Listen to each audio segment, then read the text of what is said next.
I want to welcome everybody to our second community meeting for the Mebane Main Street program. We are in, I want to note before the Main Street staff scold me, that we are in the development of the Downtown Associate Community Program. We're not in Main Street at this time, but the DAC program is the training program for hopefully admittance into Main Street within the next 3 years. I'm going to bring up the agenda real fast, and I want to just say good morning and welcome everybody. And something that I didn't do last time was make room and time for everyone to introduce themselves and maybe say one or the reason that they're with us this morning. So as you can see on the agenda, that's going to be item number 1. And then I'm really going to step out of the way. I'm happy to answer any questions on behalf of the city that I can. As you'll hear in just a moment, we have the city manager, the assistant city manager, several council members, and several planning board members also on this call who may be able to answer your questions. I don't want to take up any more time, and I want to make sure that everyone has a chance to introduce themselves before I really hand it over to Chuck and Naomi from the North Carolina Main Street program and the Department of Commerce to lead us in this discussion this morning. So I'm going to take down the agenda and work with introductions. And so it's not absolutely bonkers. I'm going to facilitate the introductions because at this point, you all should be thrilled. We have 31 people on this call, including me. So 30, wonderful. 30 of y'all have joined us this morning. It's thrilling.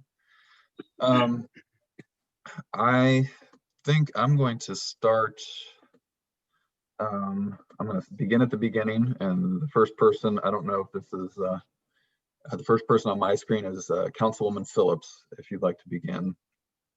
Good morning, I'm Patty Phillips, and I've been on the council since 2003, and downtown has always been one of my true loves about the city of Mebane. I own a building in downtown Mebane. I used to have my law firm in downtown Mebane. And I try to use all of those businesses as often as I can. And I'm really, really excited about the Main Street program. Glad we're moving forward with it. Andrea, if you'd like to go next. I'm Andrea Greenway, and my husband and I own a building downtown, and I participated on a panel for you earlier when we were discussing this Main Street. Good morning, everyone. Sandy, if you're available. Oh, shoot. I just muted you. I'm sorry. Hi, everybody. I'm Sandy Straw. I've been working in downtown Mebane for 7 years now. You know me as your barista at Reed's Coffee and Art. Hi, Chris. I saw you this morning. Cheers. I'm really interested in seeing what downtown can become because I love you all so much. You're my new family, and I recognize this to be here. So, however I can help, I want to help. So Sandy, it was a little garbled, a little bit. We heard you. Thank you. So as we continue the conversation, one thing that I've found in the many, many Zoom calls I've had since COVID's hit is sometimes the video feed slows down the audio feed. So we may ask people to turn off their video just so they can be heard very clearly. So thank you though. Could Sandy, if you could type in the chat box a little bit about yourself, and that way Chuck and I could kind of see. All right, thanks. Sugary, if you're available. Yes. Hi, everyone. My name is Sugary Thornton. I work at Clay Street Printing and Signs with my mom. Sorry, I have worked downtown for about 12, 13 years. We originally owned signs and we merged with Clay Street Printing. So altogether, the business has been there for 35 years. Great. I'm also current president of Destination Downtown Mebane and have been super involved with Destination Downtown Mebane for the past 10 years. I am also a neighboring resident of downtown. And I'm just really excited about NC Main Street program because I want our downtown to be the best that it can be, and never just kind of fizzle out like other downtowns have, because to me, that's very sad. So thank you for letting me be a part of everything. That's awesome. You Sugary. Becky, if you're available. Hi, I'm Becky Beatty. I am attending as a representative of Muse, Make, Unite, Share, Experience art organization. We're focused on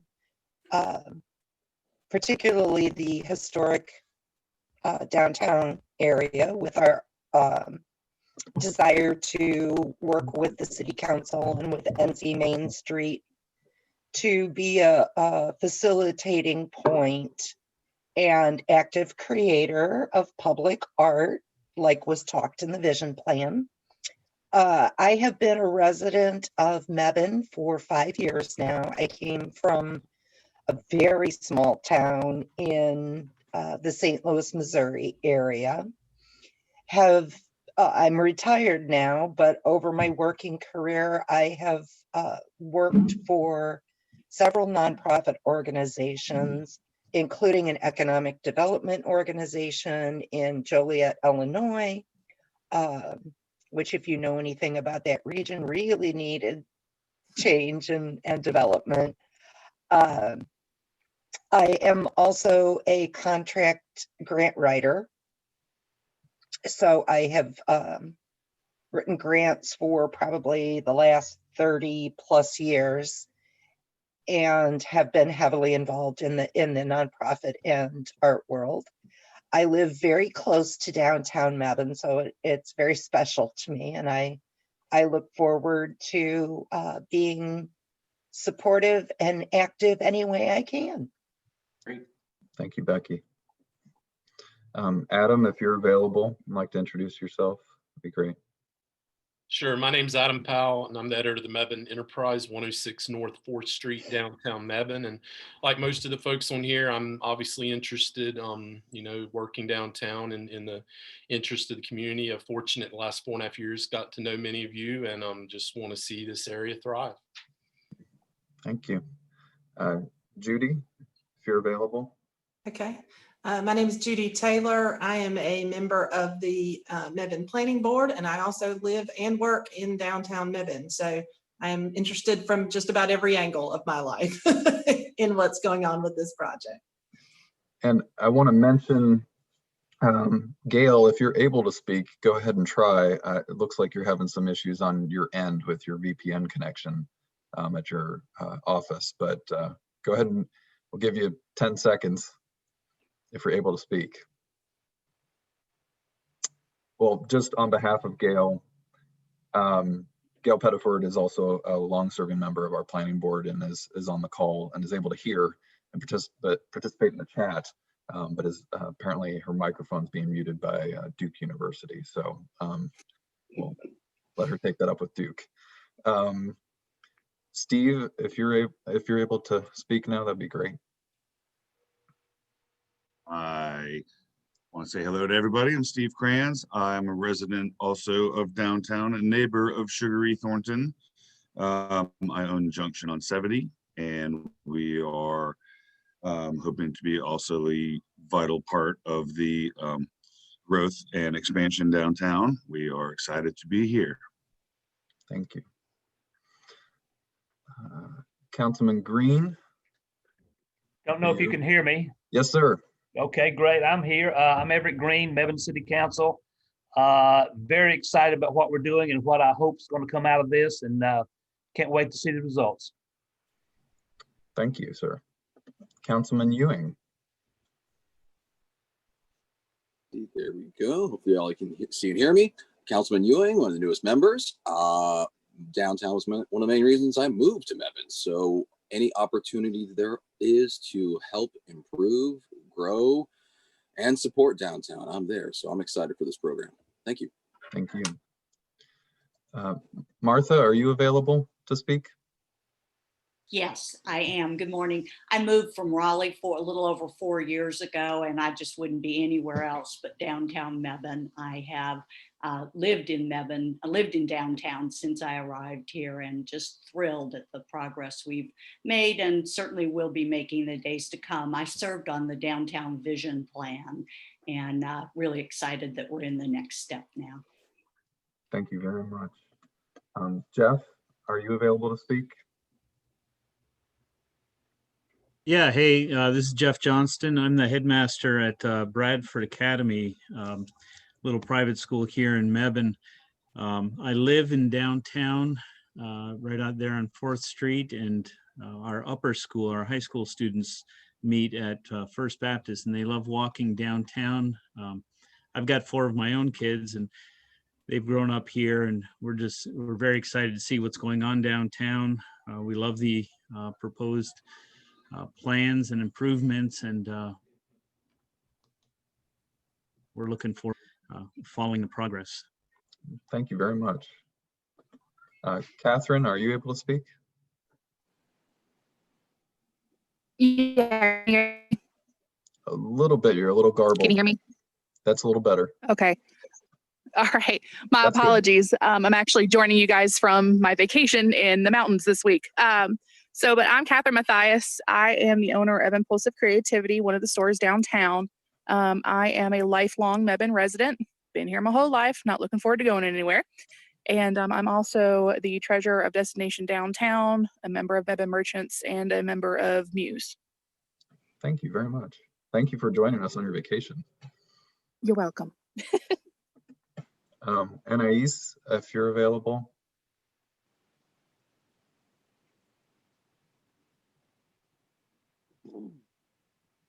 Let's see, you're muted still. Can you hear me? Yep. Yes. Hi, I'm Anais. I will turn off the video so that the audio will. You're good. Good. Okay.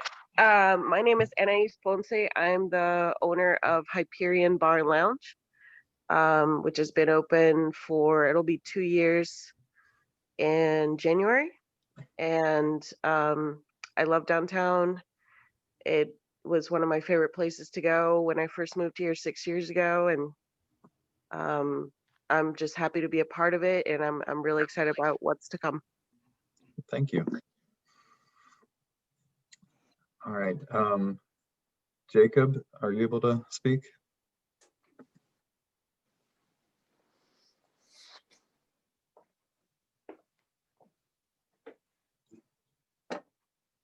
Jacob?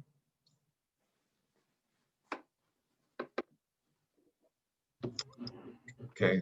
Barbara, are you able to speak?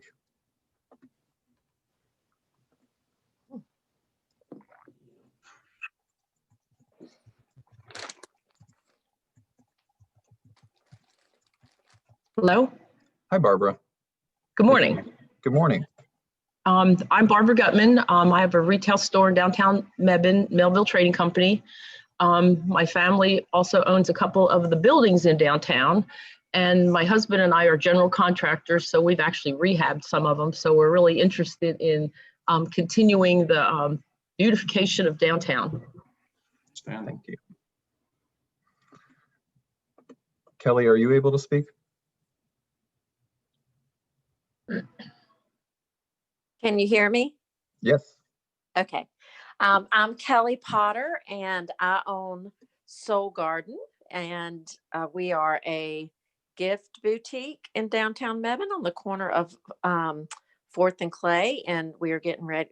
Soul Garden is getting ready to have its 20th birthday. It was opened in 2000. So it was the first retail store downtown, and I bought it 5 years ago from Jill Auditory, who is on council. I'm also on Destination Downtown as vice president. Welcome. Thank you. Thank you. Tammy, are you available? Hello. Good morning. Good morning. My name is Tammy. I joined this group through Destination Downtown. I'm just one of the members and residents here. So I'm excited to learn about destination or about the project that we're going to be doing. And we love downtown, and I live very close to downtown. So I have a couple of interests. Thank you for being with us this morning. Thank you. Sarah, can you speak now? Hey, can y'all hear me? Awesome. So my name is Sarah Williams, and I am a neighbor to downtown. Coming to Mebane, the downtown is one of the biggest draws for my husband and I when we got a house about 3.5 or 4 years ago. But in addition to just enjoying walking and frequenting the shops and restaurants and such, I actually work in the Elon University Kernodle Center for Civic Life, and I studied community development in grad school. So I'm just really interested in this type of work. I also was raised in a Main Street town in Beaufort, South Carolina, so have seen the good work that this program brings to a community. My dad's a small business owner, so I'm just all around personally and professionally interested in this type of work, and was on the vision committee, I guess 2 or 3 years ago, and really excited just to continue support this work in whatever way I can. Thank you for being with us this morning. Teresa, are you available? Good morning. Good morning. You're a little, sounding a little distant, but we can hear you. Yes. I'm Teresa Dallas, and I was actually born under the bakery, in the bakery on Clay Street, and I own Curious Peddler downtown, and have my family, my grandchildren and children have been raised here, so I'm always interested in everything that pertains to our community as a whole, as well as our Mebane merchants, and I'm looking forward to what can be accomplished here. Thank you so much for being with us. Mary McFarland, are you free?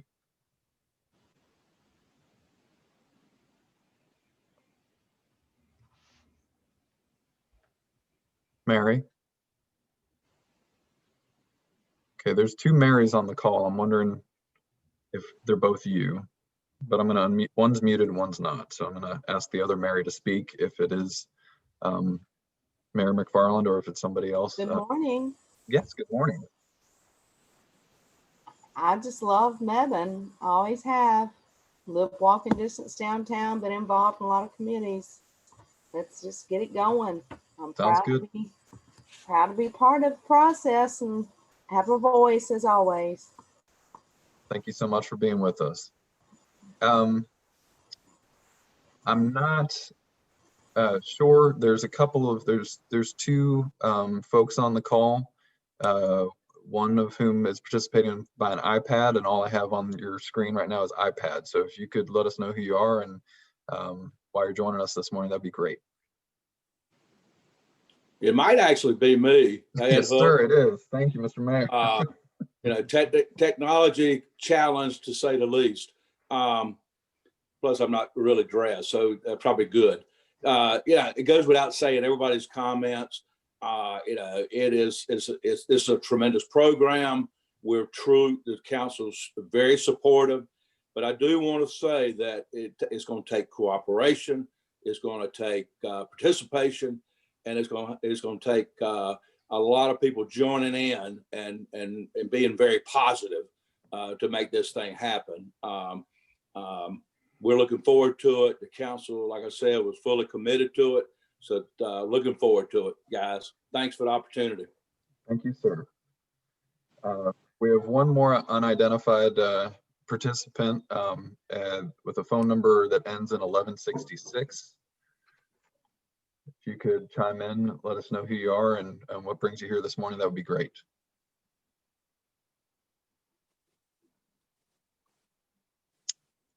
Phone number ending in 1166.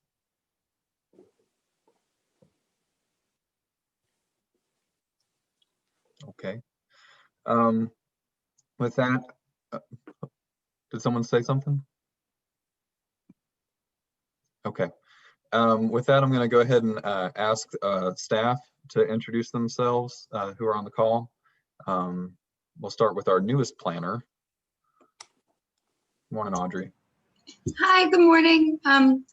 Like I said, I'm the newest planner with the city. I've been here for about 7 weeks.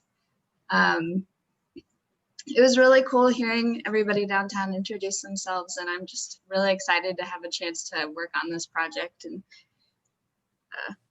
see how it goes from, fresh new eyes who's never really been involved with Mebane downtown until now.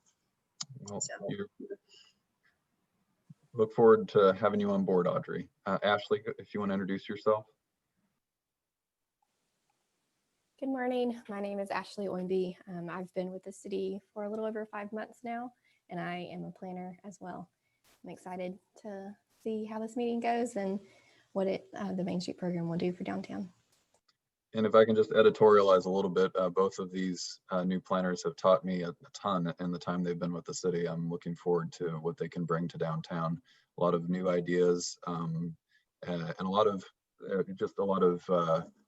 new ways to make sure that kind of traditional ideas of downtown and bringing community together are better supported. So there's a lot of good learning out there, and they have a lot of energy and ingenuity that they'll be bringing to the table. Chris and David, do you want to introduce yourselves? Good morning. Yeah, go ahead, Chris. I'm Chris Rollins. I'm the Assistant City Manager.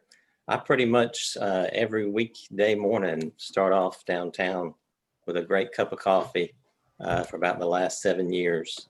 I'm looking forward to working with all y'all and seeing downtown get bigger and better.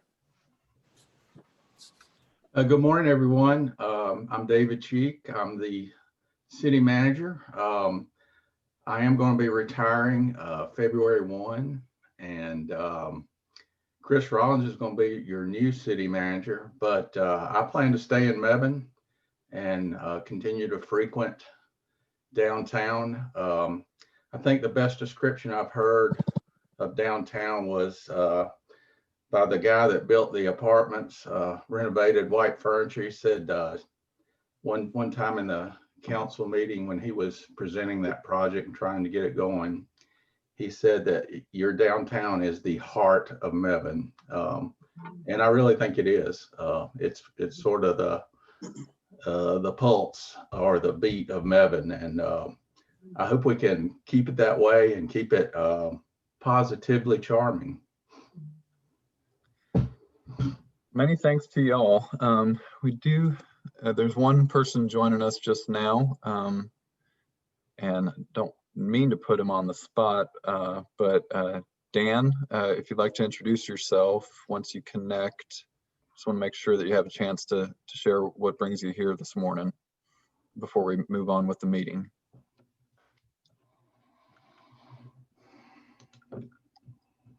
Morning, Dan. Oh, okay. I guess Dan doesn't have audio, but Dan Shannon is joining us this morning. So thank you for being with us, Dan. Just a couple of house cleaning things to finish my introduction. Well, thank you so much for being with us this morning and taking time out of your busy schedules and lives. Secondly, this is a virtual meeting. It's a little different from an in-person meeting. And I don't foresee any issues whatsoever, but just as a disclaimer at the beginning of all of our meetings, you should know that this is being recorded. It'll be uploaded to YouTube later today by the city. And if there is any disruptive behavior, I will, as the administrator of the call, terminate your connection. So I don't see that being an issue, but that does need to be said at the beginning of every meeting. And then lastly, if you need anything, if you're having difficulty communicating, if you are having difficulty seeing the materials or hearing, I am your administrator. You can contact me in the chat. You're also welcome to email me. Given that Naomi and Chuck from the Main Street program will be leading this conversation, I should be very available to help you with any problems you may be having. So please just reach out to me. If you're having any difficulty with the chat, you can you can message me directly. You don't have to message everybody. Just look for my name in the list of folks in that chat and just send me a message. So if there are no questions to begin with, I'm going to get out of the way and let Naomi Riley and Chuck Halsell lead the conversation this morning. Okay, and just a quick introduction. My name is Chuck Halsell. I'm with the North Carolina Main Street Center. I am a coordinator for downtown programming and technical assistance, and I'm actually based in Greenville, North Carolina. Get my screen back up here. Hold on, Chuck. We can see you, Naomi. And okay, let me get you over here. I was in the middle of multitasking, which we know that never goes well.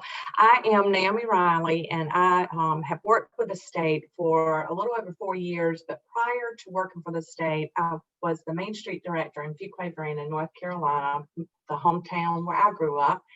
And I became hooked on the Main Street program. When I started the job in Fuquay, we were only maybe 1 year in the program. You could find a parking space any night you went downtown Fuquay. It rolled up the streets and was dead as a doorknob. After this program launched and we got the community buy-in and the town council and the town staff buy-in, you have to circle the block now at night. So this program works, and it works because the community comes together behind it. And my gosh, what an impressive showing of lots of different players at the table today. So this is real exciting. Absolutely. And it's one of my deals. I really try not to hold you any longer than what the time is slotted for. So we should probably get rolling. And I will do my best to get through this presentation with some quickness so we can get to the meat of our meeting. Am I able to just share, Si? I muted. No, let me give you that ability. Just one moment. Okay. Yeah.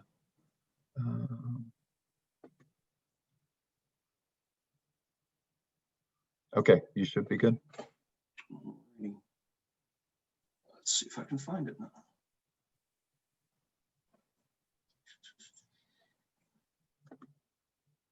Well, of course it's not there. Hang on 1 second. Just bring it up over here. Screen. There we go. Well, let me know if you guys can see this. We're good. What's up, Chuck? You got the presentation up? Excellent. Yeah.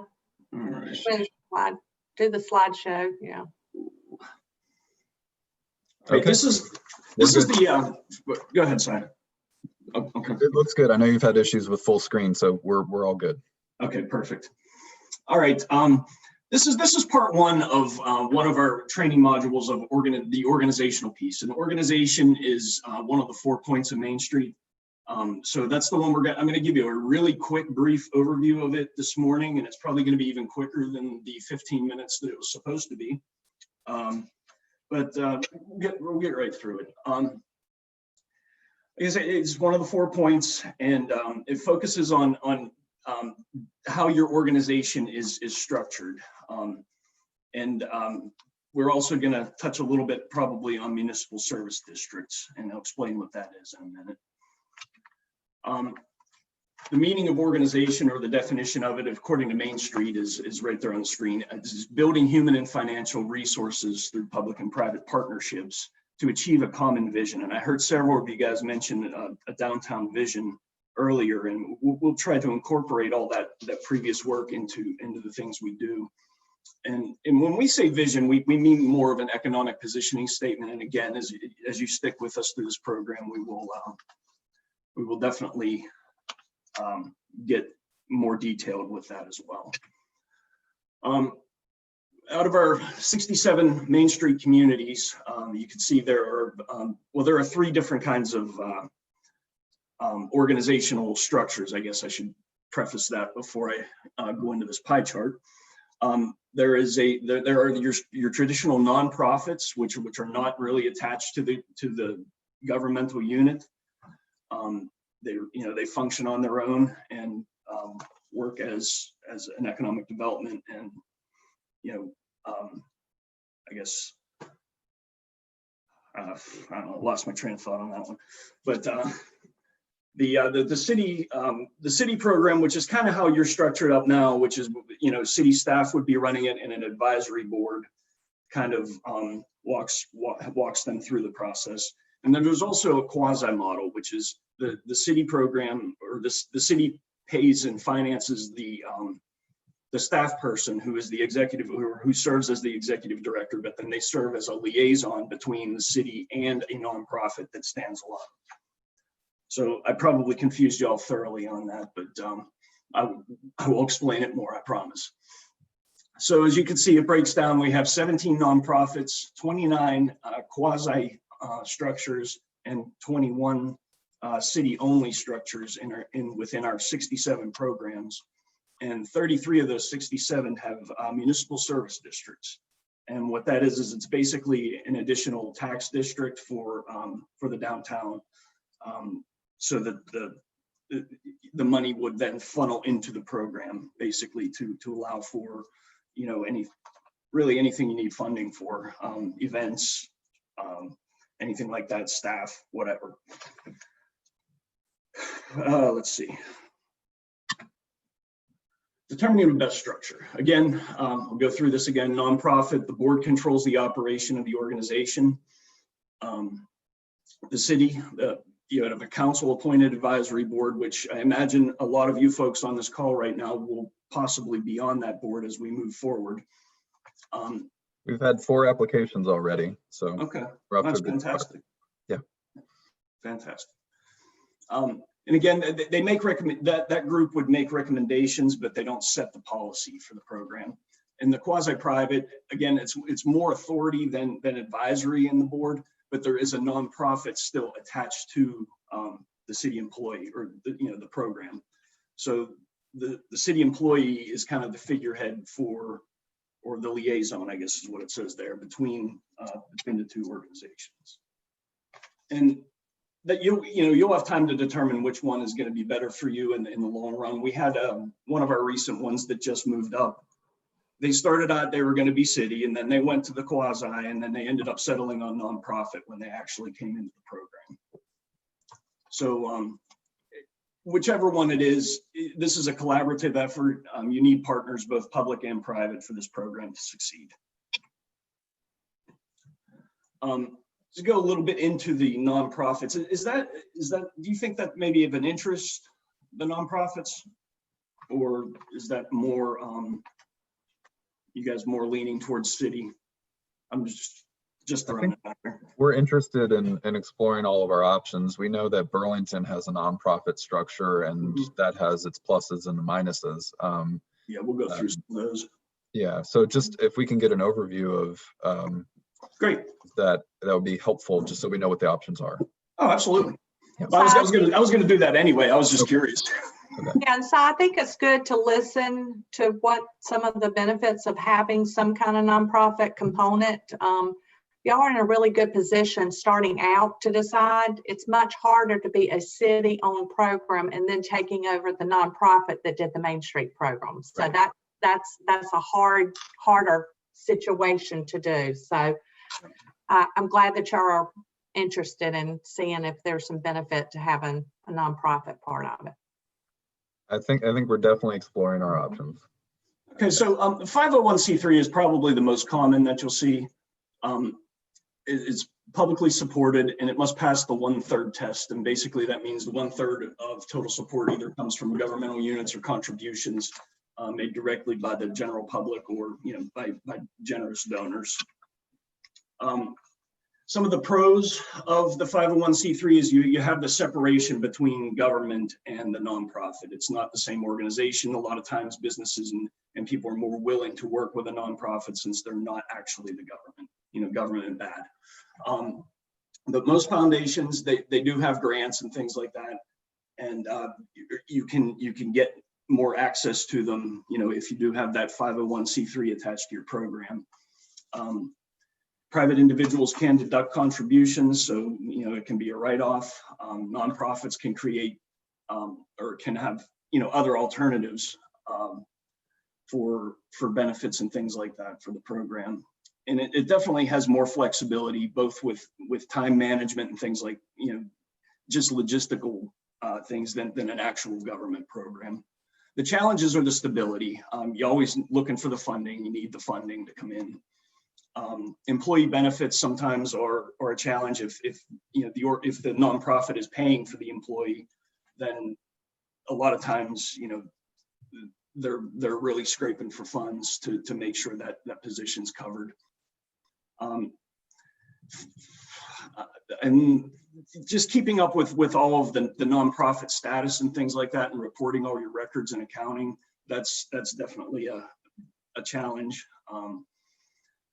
The mission and work plan's got to be clear so that it can retain that C3 status. So you can't really go real heavy with the economic development aspect of it or things like that, because then it's almost a for-profit type deal, and you can lose your status.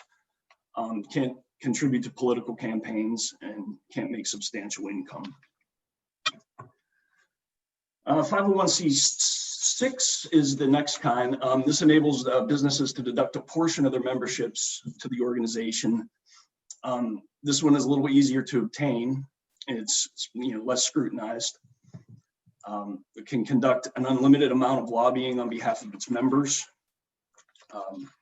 And they can represent their private partners a little more freely than the others.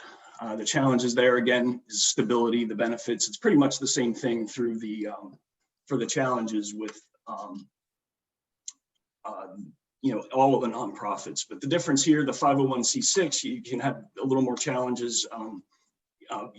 Grant funding and things like that aren't necessarily whatever's available for the 501c3 might not be available to the C6.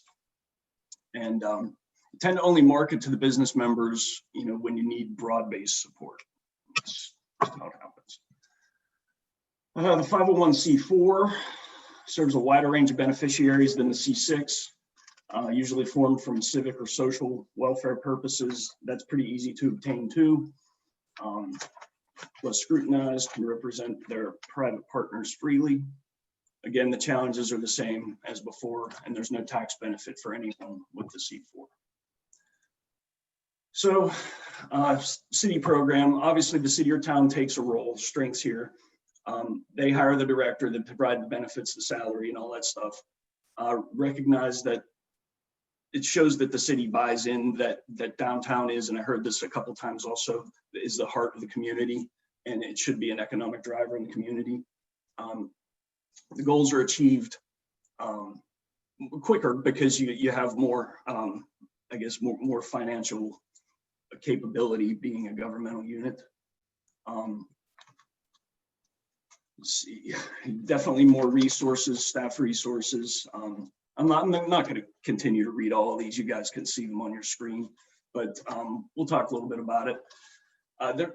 Again, some of the challenges are the government control, because like I said, a lot of times when you're talking private business versus government bad. We don't want to share anything. We don't want to share information. We don't want to, help anything.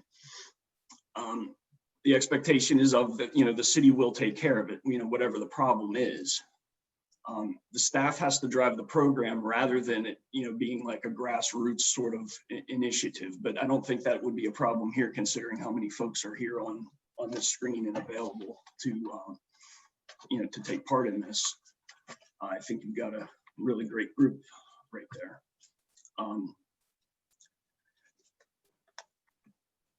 City staff sometimes, I guess, can feel stifled. I don't know. I don't know anywhere, any program where creativity is not encouraged. I'm not sure why that's on this slide, but the downtown coordinator sometimes ends up wearing 2 hats or more hats than need be. Sometimes it ends up being an assistant city manager and Main Street manager, or a planner and something else, or they tend to have other duties as rather than just maintaining and managing the program. You can't offer really alternatives because it's all within your city financial policies. You definitely have to watch out for the political leadership changes.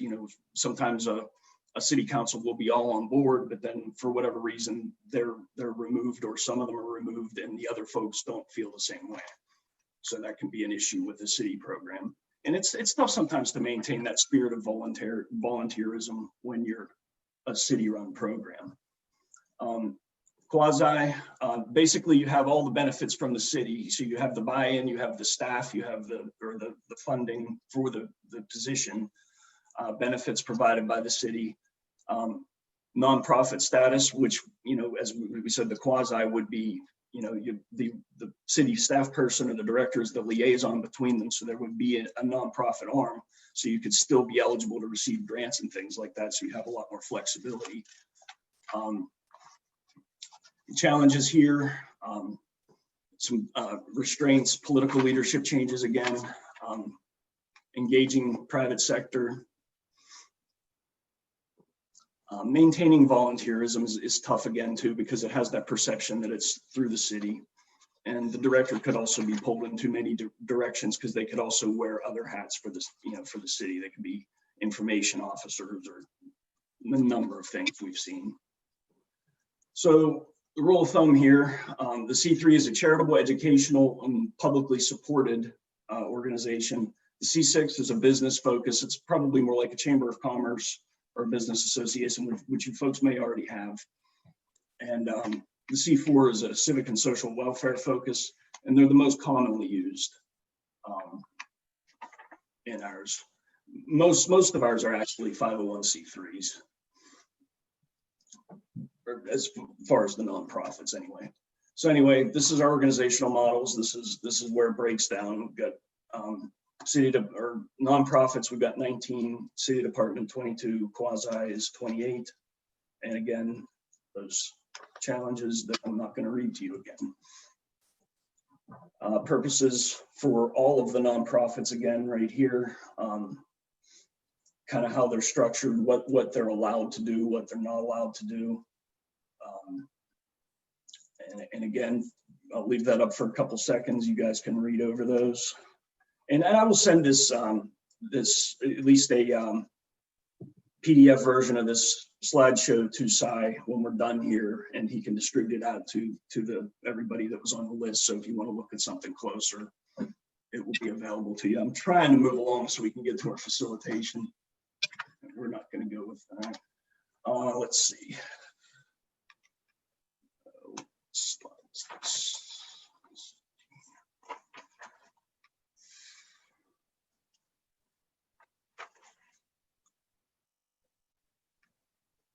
So the tax exempt status is basically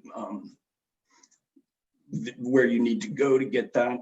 And it's not the easiest one to get. You do have to, there's quite a few hoops you have to jump through, but the streamlined application is hopefully helps it move along a little faster. Now we'll get into a municipal service district. Basically what this is. Can I interrupt real quick? Sure. Is Destination Downtown Mebane a 501c3 or what? Are they nonprofit? I mean, this is the first I've heard of that organization, so I don't know if whoever was on it. Yes. What is it? What status is it? So I'm probably the last person to answer this question from Destination Downtown. Maybe Kat Matthias can help me out here. We are in the process of finalizing our nonprofit status. Whether or not that's C6 or C3, I would have to circle back unless Kat can answer that now. I can't remember because there were so many options of which direction we wanted to go in. Right. Actively filing for a 501c6 currently. Thank you. Okay. All right. Oh, great. Yeah. Good. Okay. Okay. So I'll just touch on municipal service districts real quick. There are two organizations downtown. The other one is the Mebane Merchants Association. I'm not sure if Teresa can speak to. I don't know if they have a tax exempt status at this point or not either. So there are two organizations that do. You have two. Okay. Yes, ma'am. Is there anybody from that other organization on the call? Teresa, are you able to speak to that? Yes. How are you? Good morning. Good morning. Teresa, are y'all a nonprofit? No, we are really not categorized per se. It's a more of a relaxed group. Can you hear me? Hello? All right. Okay, I'm sorry. Yes, we can. It's a cooperative group of merchants that are continually working together to promote and lift and work together to make downtown a better place and more retail essentials. Wonderful. Okay. All right. This is Becky from Muse of Mebane. Although we're not a business organization, we are a 501c3, and we set that up ourselves. So we have some experience that, we'd sure be happy to help answer any questions. Okay, that's a great resource right there. Love that. All right. Okay. Again, a municipal service district is basically a special tax district. It can be formed by either the city council or after the receipt of a petition. So basically your property owners, the majority of the property owners in this defined area are going to have to petition the city council to enact this this district. The city can exclude somebody from it if they either don't want to be in it or if it doesn't really benefit from the services, so they won't have to pay that extra tax. And it can be created or abolished only by ordinance. Breaking it down, it basically just levies an additional policy or property tax on the properties. Most common are for downtown or urban areas, and the funding is used for like a revitalization, revitalization type projects and things of that nature. So it really helps, and it's very beneficial if you have a nonprofit organization, because then this MSD can basically fund them. Let's see, these were the rates from last year, basically. For our Main Street rates, our lowest rate was 8 cents and the highest was 28. I don't know exactly where. I don't know which ones those are. And then in general, you can see above, you can have a 2 cent, the lowest is 2 cents and the highest is 40. And Chuck, without going into the details, the statute has changed a little bit about that. It's a little more difficult to create an MSD these days, yes? When did it change? I thought it changed 2 years ago. It may have. I don't know that it necessarily made it more difficult. Okay, well, we can follow up about that. That's more of the staff level conversation. I'll look into that and talk to you offline. Okay. Yeah. So I think what the biggest change was who received the funds. It used to be pretty much, I know specifically a lot of our downtown people, organizations were operating off of MSDs. And with the change, it went into, it could definitely go to somebody else. So more transparent. Okay, thank you. Okay, and basically, again, what the funding is for is just to provide enhanced services to that area. Whether you use it for benches or, flower plantings, anything of that nature. Here's the role and the typical services. It's used for, economic well-being, facade grants, infrastructure, promotions, festivals, your outdoor events, things like that. Marketing, and like I said, anything kind of related, decorative things for your streetscape. Organizational resources. This is just a couple things to take a look over. Some websites with some good information on there. And again, I'm going to send this presentation to Cy, so you guys will have access to all of this. And that's my typical counterpart, Sherry. She is also a coordinator for downtown programming and technical assistance. She's very happy right there. And she is based in Asheville, and she will most likely be with us for the next meetings and through this process. So I'm going to stop sharing right now. And does anyone have any questions about any of that? I know it was really quick and I know it was kind of disorganized and I apologize for that. But was kind of looking at the clock and thinking we might not get through everything we need to get through today, but that's okay. We'll make that decision at 9:45. But I'll answer any questions on the organizational stuff right now. And if there's nothing more, I'll have Naomi bring up that spreadsheet and we can get to talking about our assets.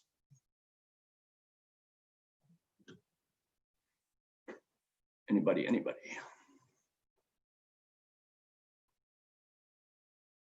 Okay, so I guess if you could kick the thing over to Naomi, and Naomi, you can bring that spreadsheet up and we can start talking about assets. You should be able to do that, Naomi, at this point. Good. All right. Okay, great. So basically what we're going to do, and we're going to go through community assets and economic drivers. Okay, hopefully we'll get through all of these. Economic drivers doesn't usually take as long as the assets, so maybe we can get through everything that we need to. But I'll just explain the difference a little bit. Your assets are things that are downtown. So hold on one moment. Naomi, it was good before, but now you moved the spreadsheet. None of us can see it on our video feed. There we go. That's great. There it is. Yes. Thank you. Okay, so the assets are basically things that are going to be downtown. Okay, these are things that attract people downtown. And we'll go through these each one, the economic assets, cultural, natural, recreational, institutional, and governmental, and community and human. And I want you to get as detailed as possible with this. And I guess I'm not really sure how to do this, since we have so many folks on the call. If we want to maybe, I don't know, I guess we could maybe put a hand up, I guess, or if we just unmute everybody. I don't know if that's going to create havoc, but we usually just kind of let them yell these out and talk about it. But so economic assets, basically, these are going to be things like downtown. These are your industries, key businesses, a large collection of businesses, architecturally significant buildings and things of that nature, a national historic district, if you have one. Those would be your economic assets. So let's kind of think about economic assets and just rapid fire put some of the what are the money makers in downtown Mebane? What brings folks down there? Give me a moment. I'm going to unmute everybody, but I'm sorry. I think I was cutting somebody off. Go ahead. That was me. I don't know if it counts, but does the lofts at White's Furniture count as a twofold or actually several fold, because the building itself might be on the historic register. It is a very high population of residents downtown. And then just as far as like tax purposes and the fact that a lot of people are able to walk from their apartment or condo to downtown businesses. Absolutely. Yeah, that's absolutely. What else? Anybody else? What else makes money downtown? I'm sorry, I did a lot of homework last night. So, we also have the farmers market that is downtown, and the farmers market has been running for maybe 8 to 10 years now. Teresa has her hand raised. Teresa, what is on your mind? Absolutely, I would say restaurants and boutiques. And then Dan Shannon chimed in the chat. He has an Edward Jones service, but in the historic building, the First Bank of Mebane. Vivian's calling. Pardon, Andrea? I think that there's a lot of unique shopping experiences downtown and the shops, and that was one of the things that drew me to downtown Mebane. It reminded me a lot of Leesburg, Virginia, where I used to shop all the time with the antique stores and unique dining experiences. And I see Mebane being just like that. Okay. I would point to the new Bright Penny Brewery, which I think has done a terrific job of, I guess it's a little bit outside our map for the downtown outlines, but it certainly has generated strong interest and strong business from what I can see, and even now during the restrained times. Especially now during the restrained times. Yeah, there you go. Anything else? What brings folks in there? What draws you down there? What draws you to downtown? We have several festivals that are big draws to downtown, and the events that we do on a regular year anyway draws tremendous amount of traffic downtown. Okay. And to put a point on that, Steve, those festivals are all organized by the downtown community with support from the city as far as police and garbage go, but the organization is done by the property owners and business owners downtown, correct? For the most part, yes. Okay, great. Si, can you hear me? Yes, sir. Mr. Green. Everett Green. There are towns, and I can think of several, a place in Florida called Howey in the Hills, Asheville, several places that you go day in and day out. People are drawn to them for the total experience, the shopping, the food, the just the ambiance of the place. The festivals are great, but that's, 4 or 5 times a year. What we need is a constant draw to get people downtown. And I think that's the shops, which we have. We need restaurants. We need something just to make people want to come downtown. When Tanger first opened, the first most hit website they had was their coupons. The second was Downtown Mebane. People were looking for somewhere to go, an experience, or somewhere to eat. And we need to revitalize that and need to get that back up to where it should be. I would mention the community park. I think it's going to draw more and more soccer tournaments, and people are really flocking to that. So, okay, so that could be both a natural and a or a recreational and an economic asset, because it does bring in the tournament. I know there's big money in those tournaments. My daughter used to play soccer. It's insane. Let's bump over to cultural assets. The immediate impact from what that.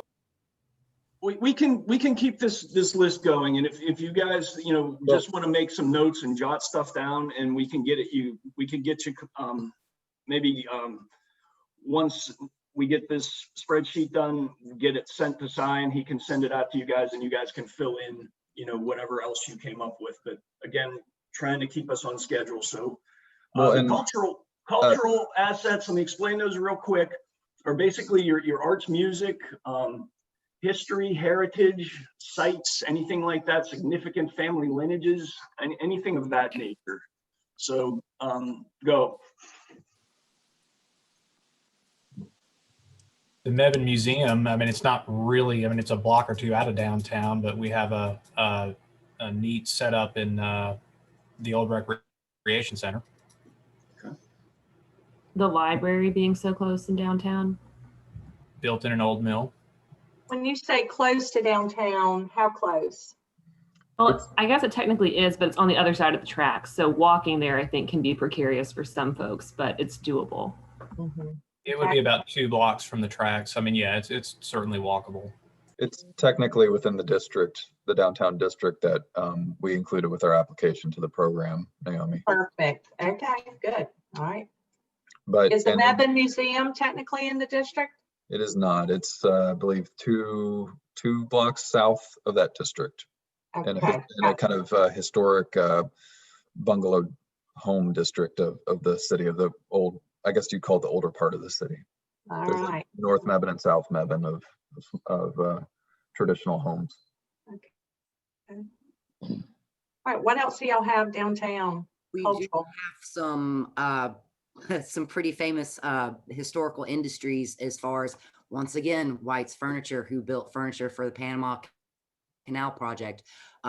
Kingsdown, which was originally called Mebane Bedding Company. And I do believe Kingsdown's headquarters are still located downtown. So we have historic industries. Oh, and Mebane was super famous for the tobacco markets that it used to hold in the tobacco days. And Sugar E did a big project with the Mebane Historic Museum, identifying the former uses of all the buildings downtown, and had a whole program where paper, 8.5 by 11 sheets of paper were put in the windows and the doors of nearly every business downtown, to tell the story of what that building used to be. Did that without any support. And that's great. I mean, the support of the other business owners and property owners in town. That was community. So if we're putting on the spreadsheet, what would we say about that? Historic narrative project, maybe. Historic narrative. That might be too planner speak, but something along those lines. Yeah. This is Patty Phillips. I don't know if this is the right category, but the whole downtown area is also on the National Register. That was my next question. Okay. Yeah, that is definitely in that category. And And then I did also see, I saw concerts. also some fiddle players and a poet come up in the comments. Right. History of music in Mebane. The state poet laureate, Jackie Shelton Green, is from Mebane, and she's done a lot of work. She's been on NPR regularly, and she's a great asset. She was, I think, the first African-American person to get her library card when our library was on the corner of 4th Street, Clay Street, right in downtown. And then, I'm sorry, Naomi? Who's the speller in our group? How do you, I never can spell laureate. How do you spell it? LAU. Oh, go ahead. Oh, you go ahead, slide. LAUREATE. EATE. Okay. Good job, Gail. Thank and then somebody also brought up, I think David Cheek brought up Joe and Odell Thompson. Joe Thompson is a very famous fiddle player, and they played at Carnegie Hall, and they played many places around the country and here in Mebane. We just put a statue in the Mebane Community Park in their honor, and hopefully we'll be able to celebrate that someday with an unveiling party. Right. If we ever get to go anywhere again. Great. Okay, you guys are we're getting there now. What else is down there? What else do you have in the ways of the arts and culture and possibly history? For the cultural assets, our past murals, our present mural, and hopefully some future murals. There's a lot of art going on right there. I'm real excited about that. Same here. There's also a Becky concert again. series. Sorry, Becky, I didn't mean to step on you. No, that's okay. I was just thanking Sean because I was waiting to be able to say there's a number of very accomplished artists that have done, will do public art. And that's that can also be almost an economic asset as well, because it's a draw for people to come and look at and walk the streets of Mebane to look at the public art. Do you have any art classes or anything being taught downtown Mebane? Yes, my business Impulsive Creativity teaches a wide range of art classes, anywhere from acrylic painting all the way up through stained glass. Along the same lines, how about dance or anything like that? There was a dance studio downtown, but I think they've recently closed because of COVID. No, they're open. They are located across the tracks, which would be by Buffalo Lanes. So within a block. And I was actually going to mention for recreation, Buffalo Lanes as the bowling alley. And that's within the district as well. Oh, wow. You guys have a bowling alley? That's great. Yeah. An old grocery store. Okay, since we're over in the natural and recreational, and again, like I said, you guys, please jot down other things that you're thinking of. This list can be as long as it needs to be, and the longer and more thorough, the better. And I apologize that we're kind of rushing through this, but your homework will be to maybe go ahead and add more to this list. Okay, so anyway, back to natural and recreational. Any more assets in downtown Mebane. Let's talk about that soccer tournament. Do y'all have a lot of soccer tournaments? Tons. And even if it's not tournaments, just with the regular restricted schedule that they're playing, it still brings even families from local area, more local to downtown, instead of bringing people from Charlotte or Raleigh areas into Mebane at the current time. But soccer community is very, very strong here in Mebane, about 1,500 players involving all sorts of community members and families. So yes.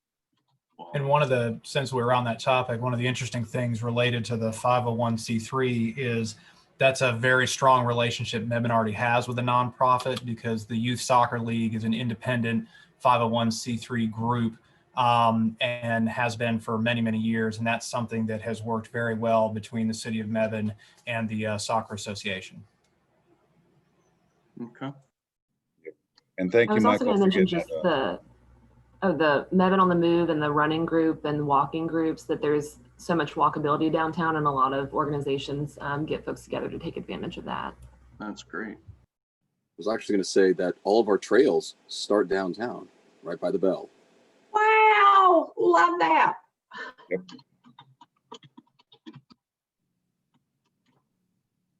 Okay, and I saw something come up as a train display. Not Yeah, sure there's what- a train display that happens at the old rec center where the Mebane Museum is on a regular basis. Okay, that would probably fall under cultural. And I don't know if I know it's probably just a little bit outside, but the new greenway that's being talked about is going to be something else that's pretty close to downtown, right on the edge. Can it be connected to downtown somehow? Yes, ma'am. So in the downtown vision plan, a lot of these assets are identified as well. So if we need a kind of some backup reference, I think that this is great brainstorming, and we're definitely hearing things that are not in that plan, which is really important. But in that plan, as well as in the city's bicycle and pedestrian transportation plan, connecting to that greenway, which is at Holt Street Park near the historic Mebane Mills Lofts and near the library. It's about a block from the library, and then connecting that with a sidewalk network and a pavement marking network of crosswalks, and especially crossing the railroad tracks for safe crossing is recommended in the downtown plan that we have, essentially using pavement art to make that connection and bridge that real obstacle. It's real. It's a 200-foot right away right through the middle of town, and trying to make that connection and make it one piece. Good. Connected to downtown. Please.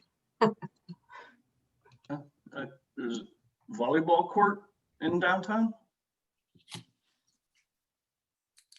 It is up by that historical museum, so it's all of those fall in that short 2-block walk from our glorious downtown. Okay. All right, great. And again, feel free to add to this list. Try to make sure it's really at least walkable to downtown. So move on to institutional. This is basically your schools, hospitals, anything like that that might be in downtown. Do you have any of those assets? City Hall, historic fire station, the police station, which is in the historic post office. All of those are downtown. We also have a veterans garden downtown, and then the library, just off the top of my head. Okay, the veterans garden, I believe I've seen that, and I think that would go under cultural. It's kind of a pocket park, and maybe under maybe under both of those then, but definitely would be on the cultural side. That's the one that has all the bricks that are named for the veterans. Is that, okay, so I have seen that. Are there any schools, private or public? Charter? Pardon? Any charter schools in downtown? Well, we have E.M. Yoder Elementary School. It's a public school, just outside the downtown district. It's right next to the community park, and on Clay Street. Bradford Academy is close. I operating out of the First Baptist Church. I think you heard the headmaster speak earlier about the students like to walk downtown.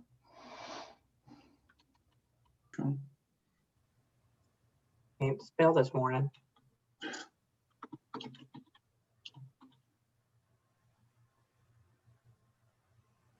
Anything else along those That's lines? always the weakest link on all of them. So y'all are right in line of what we see. Well, of course, we have the railroad, and they have many of their utility transformers and operations right in the middle of our downtown. They also have worked very well with the city to allow us to do a lot of landscaping that you don't see in a lot of other communities with the railroad. So Would the newspaper fall underneath institutional because Mebane Enterprise is located downtown? That might be more community human, I would think. Okay. So it's a local paper, and what's the name of it? Mebane Enterprise. It comes out weekly. Okay, and following along with the community and human assets, what other, we mentioned a couple of nonprofits, if we can get their names down, nonprofits, civic groups, anything like that. And you can even name individual people who you think may be very important to the success of this program as well, or who are very important to downtown. Muse of Mebane is the local art nonprofit.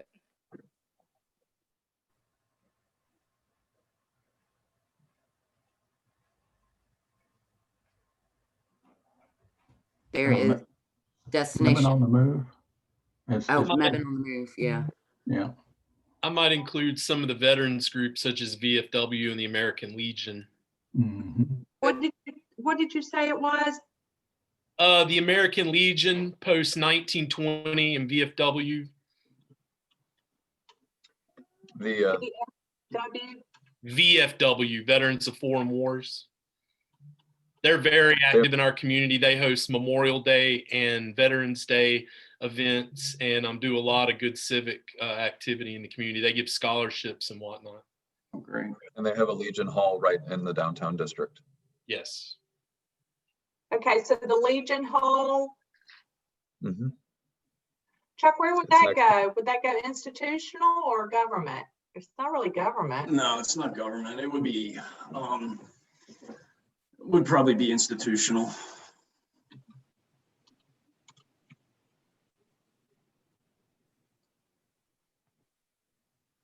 Who are some of your people of influence and who are really committed to downtown? Do you have some I wanted to add a group, the Mebane Women's Club, because they created the offshoot of the Mebane on the Move, which they do races downtown. There's the big one that's usually in September, and I think they've started doing some smaller ones. So definitely Mebane Women's Club and Mebane on the Move. Mebane Merchant.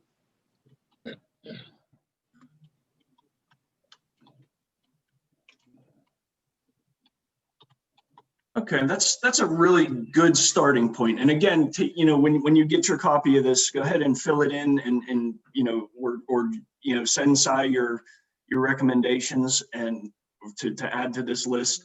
Let's jump to. Can I keep you guys for a few more minutes? Economic drivers goes pretty quick, and we'll have pulled this off. I think that most of us plan our schedules on the hour, Chuck. So I think as long as we don't push it too far, we can keep people on for another 10 minutes. Excellent. Okay, so economic drivers are the things that drive the local economy.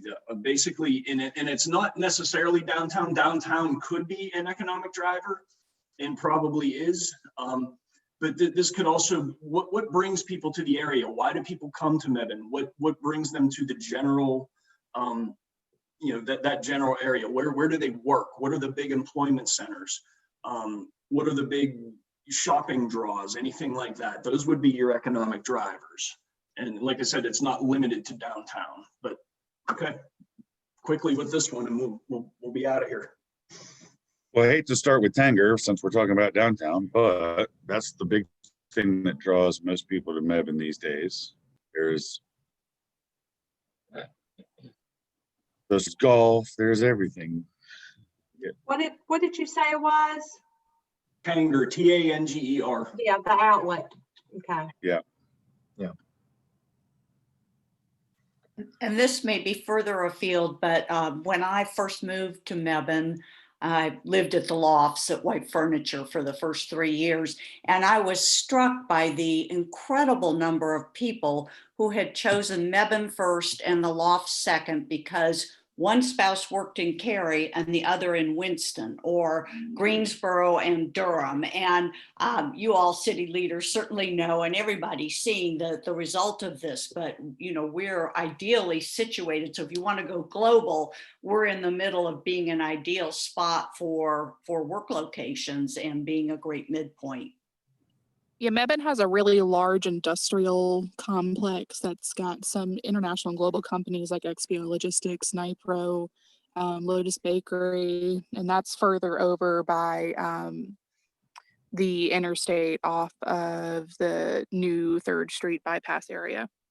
Yep, I was going to amplify Pastor Kersey's mentions right there, as well as David's input right there. Yeah, we have the industrial park, we have the commercial park, and we have a lot of industry right now, and even more industry coming very soon. UPS. Do y'all have any downtown businesses that are considered a destination business that people will get in a car and go specifically to that store to have that reputation? We have, actually, this is really funny. This store literally just opened this past week. It's called Carolina Pickin'. Our shop is located across the street, and apparently out of towners that have been going to this antique auctioneer gallery, it has been crazy. So maybe we should consider them as far as a destination shop, as far as that goes. Okay. I also Soccer- wanted to add Go the ahead. soccer tournaments. I'm sorry, because we mentioned those before. They do bring in a lot of out of town people. Talking with the GM over at Bright Penny, people want a beer before they head off on their flights. People literally go way off the beaten path to go to Bright Penny before they hit up RDU. I think that the Twisted Knitter may be one of the only yarn stores in the area. And I know people who come from Durham and Chapel Hill and Raleigh to go buy their yarn at the Twisted Knitter. I would have to say, great suggestion, Patty. As a knitter, I know that it is the only yarn store in the area. So thank you for mentioning that. Welcome. Melville Trading carries Yeah. the Annie Sloan paints. People drive a distance for that. What's the first name of that? Melville Trading. And Y'all gonna have to do with the spelling of that. Melville, Melville. Melville. Mm-hmm. And people drive a distance for their paints. Also, the Curious Peddler, we're the last showroom anywhere for craftsy furniture, which was created in Mebane, and the White House is furnished in craftsy. But we have people drive routinely from out of state to come see our craftsy collection. I would agree about White Penny. I hear a lot of people coming in the shop that say, they've driven in just to see our brewery.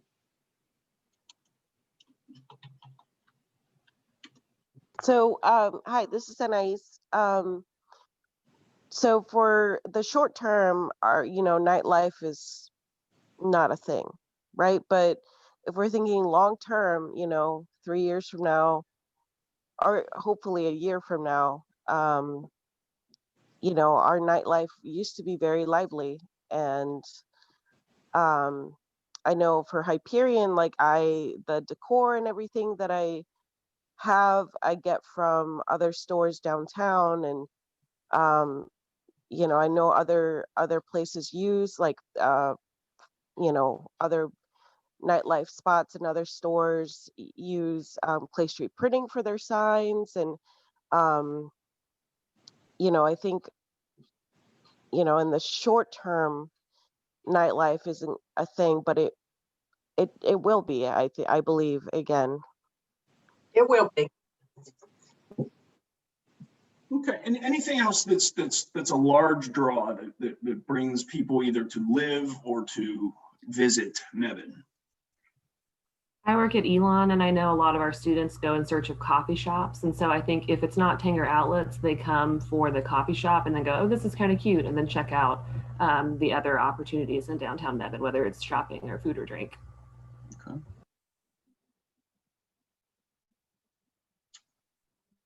I'll swing for the fences on this one. The people, small town charm. A lot of people actually want to stop the Mebane in downtown because of the folks that work behind the counters and own these businesses. Okay. And again, if you guys, if you know, tomorrow night, whatever, if you think of another economic driver, if you drive past it on the way home today and forgot to mention it, please get it to us or add it to your list. And when we reconvene, we can hopefully have a more complete list here. But you guys did really, really good. You should be proud of yourselves. You got a great list to start out with.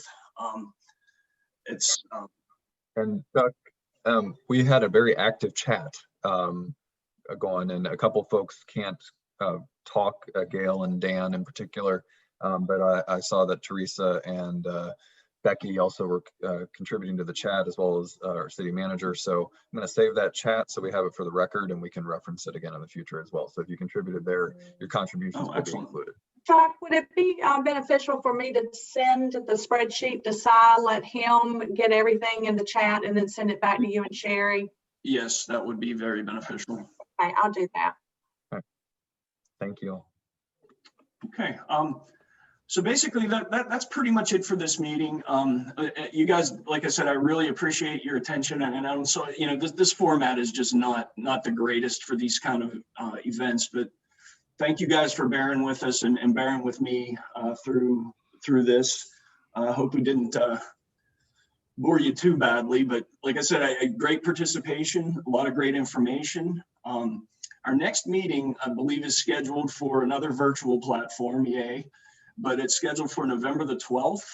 And for that meeting, the agenda will be we're going to conduct a SWOT analysis, which is kind of basically what we just did, a listing, but we address strengths, weaknesses, opportunities, and we like to say challenges rather than threats at this point, because threats sometimes has an awful connotation to it. So we'll go through those and have a good conversation about that. And we'll also go through stakeholders and partners. And again, you know, maybe as homework, so we can maybe move through the facilitation part a little better. If you want to think about some strengths, weaknesses, strengths and weaknesses are internal to the to your downtown, to the organization. Opportunities and threats or challenges, however you want to look at it, are things that are external. So and a lot of times they can be the same. They can be the same thing. What can be an opportunity, for example, Tanger can be a threat because it pulls people from downtown, but it brings people to the general area. So it's probably both an opportunity and a challenge. And also stakeholders and partners. If you want to think about the groups that really work well with downtown already, sounds like a lot of the downtown business owners are already in this partnership. If you want to bring a list of those to the meeting, that would be great.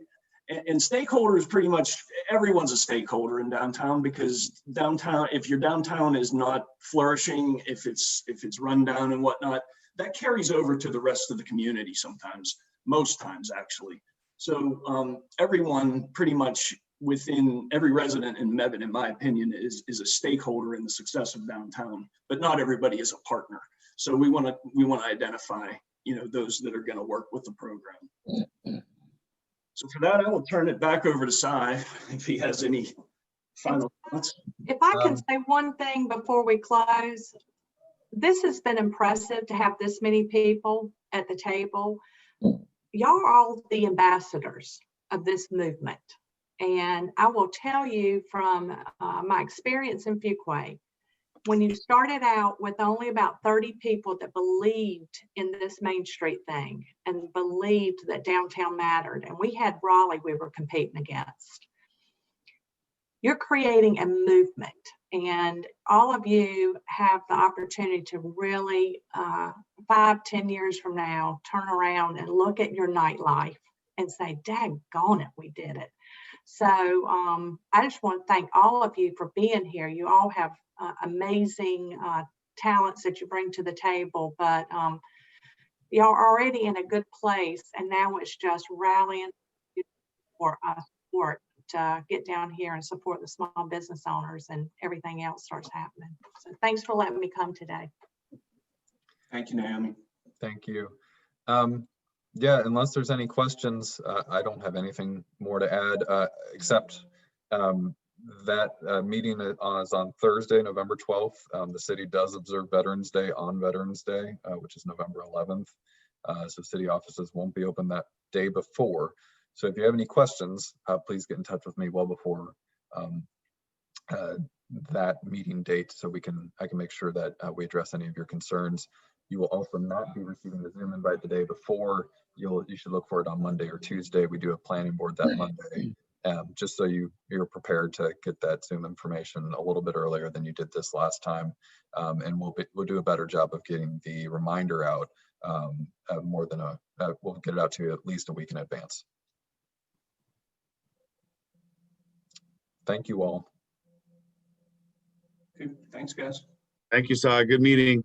Thank you all. For your Have a good morning. participation, everybody.